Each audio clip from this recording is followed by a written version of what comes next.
Hoje eu vou falar sobre quem é teu irmão.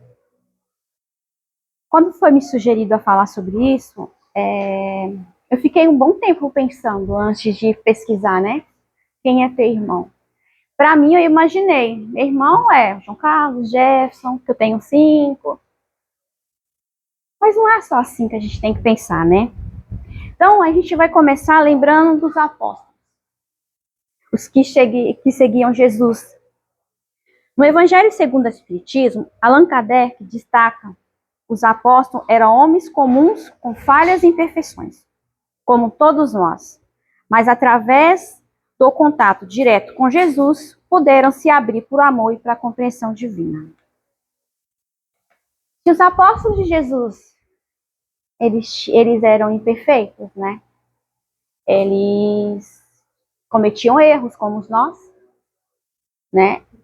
E mesmo assim, por que a gente tem que achar que o outro tem que ser perfeito?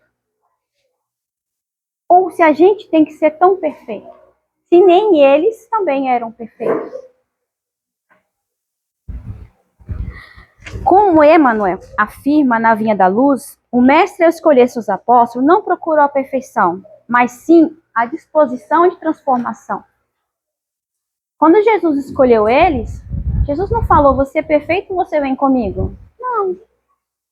Jesus olhou aqueles humildes homens, né, com corações bondosos, cada um tinha a sua profissão, sua vida, e convidou para seguir eles. E a gente ainda fica procurando a perfeição. E por que a gente procura tanto essa perfeição? Mas a gente procura sempre aonde? No outro. Aprenderam o amor e não em um julgamento. Sabiam que estavam amparados por Jesus. Eles aprenderam que não precisam ficar julgando o outro. E por que a gente julga até a nós mesmos? A gente acha que a gente sempre erra, que a gente não consegue. Eu já ouvi falar isso, tá, gente? Então eu vou dizer que eu sou burro, né? Que eu só faço besteira. Por que a gente faz isso? Com o outro, então, imagina o que a gente faz, né? Até pelo pensamento. Esse não vale nada. Olha, tá vendo? Eu falei, ele ia errar. Né? Bem feito. Ou, ó, não tem nada pra fazer, faz nada da vida. Mas a gente não sabe. A gente tem que parar com isso de ficar olhando o outro, né? De ficar querendo mudar o outro. Porque a gente não sabe da vida dele, a gente não sabe o que ele está passando. Será que ele está em casa por algum motivo? Ou será que ele trabalha em casa? A gente tem que parar para pensar sobre isso, né? Eles saíram para dizer no mundo afora que a gente tem uma grande família. Só que nem todos vê assim. A gente que acha que a nossa família é só aquela que vive na casinha e acabou. Mas não. A gente tem esse mundão que Deus nos deu pra gente, não é que todo mundo fala desse jeito? Mas nesse mundão tem nossos irmãos.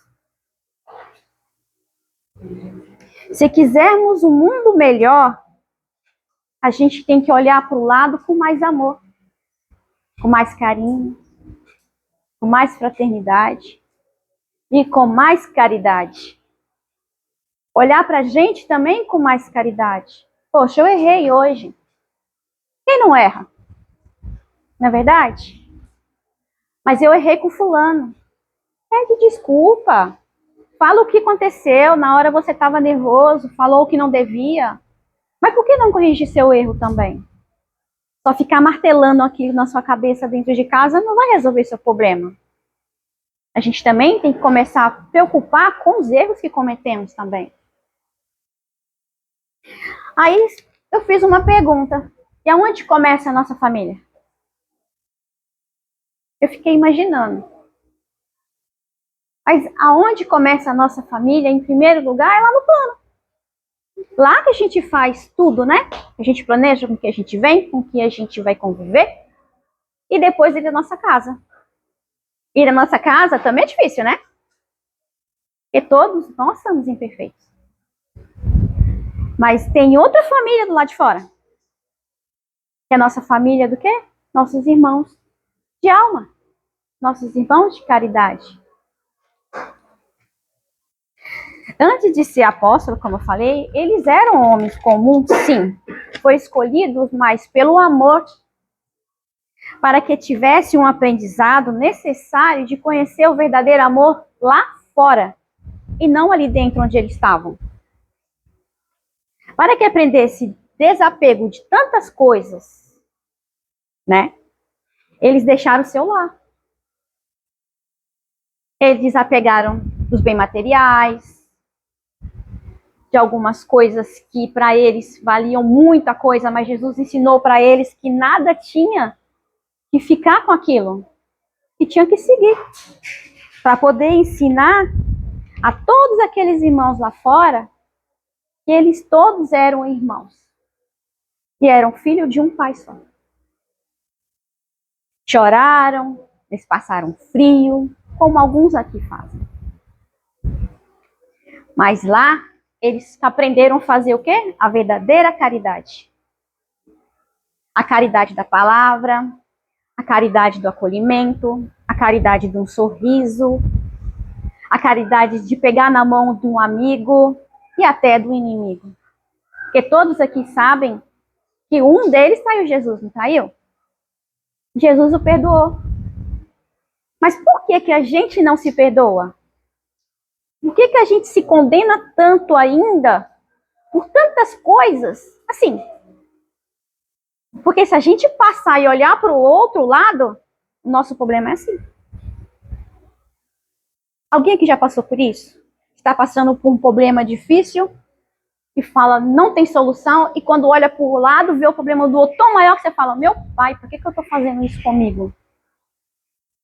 Não é verdade? E dá até vontade de abraçar aquele que está do lado e pedir perdão pelo pensamento que a gente está. A gente tem que acreditar que a gente não está desamparado. A gente é uma família.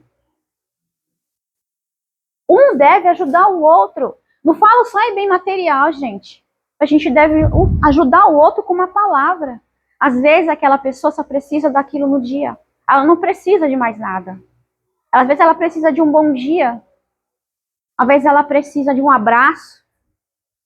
Apenas um sorriso. E o que a gente faz? Passa, não olha para o lado.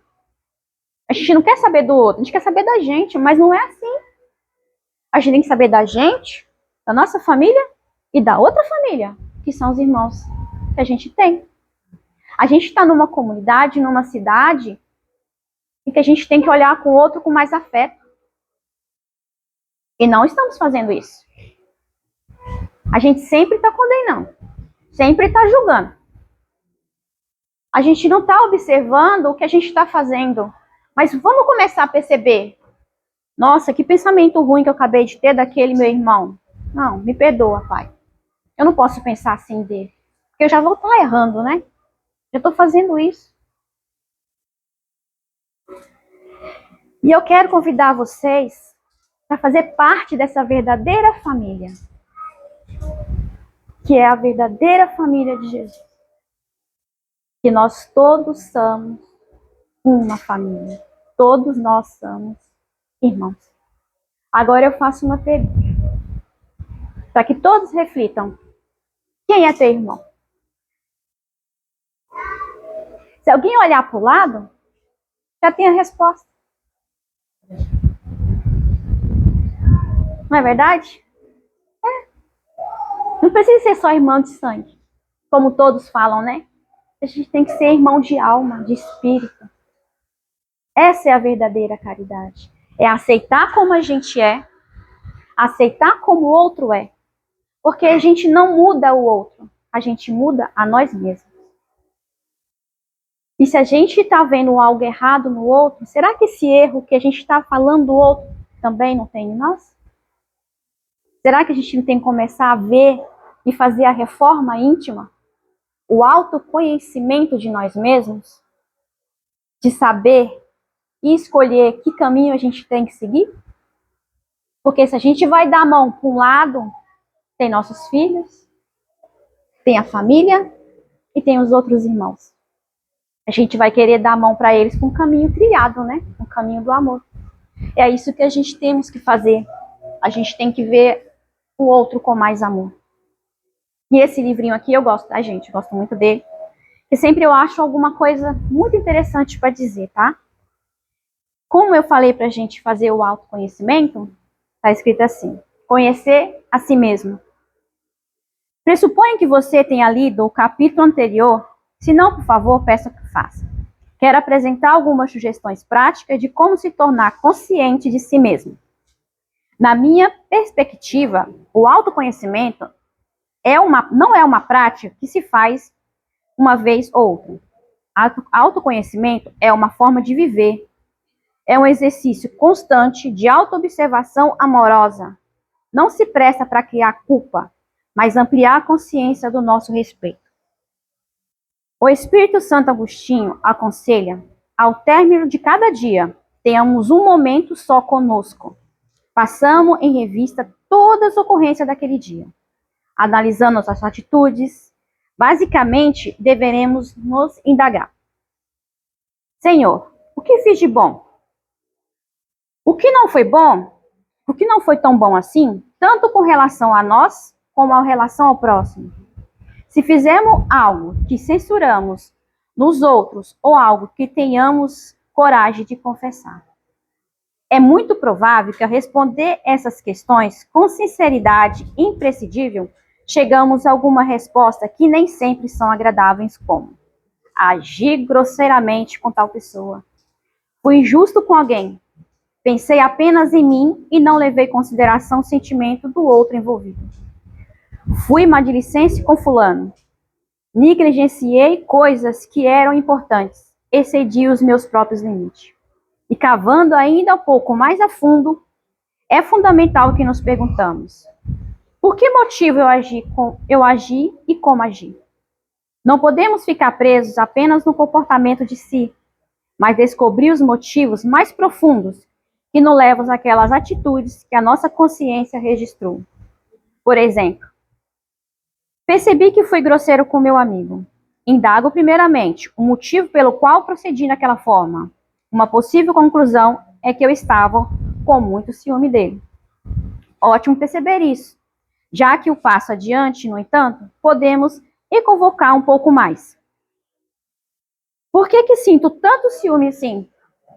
Quem sabe eu possa descobrir que sou inseguro ou tenho uma grande dependência narcísicas das pessoas que me ligam porque tenho pouco amor até por mim mesmo.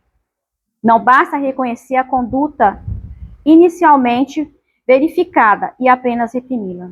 Isso não dura muito. É preciso conhecer mais fundo e escolher as nossas dores mais profundas. No caso, acolher elas como criança ferida, que não se sentiu amada como gostaria, e dar a ela a atenção e o cuidado que lhe faltaram. Somente assim será possível curar o ciúme na sua raiz e a transformação que vem de dentro para fora. Pode ser que tudo isso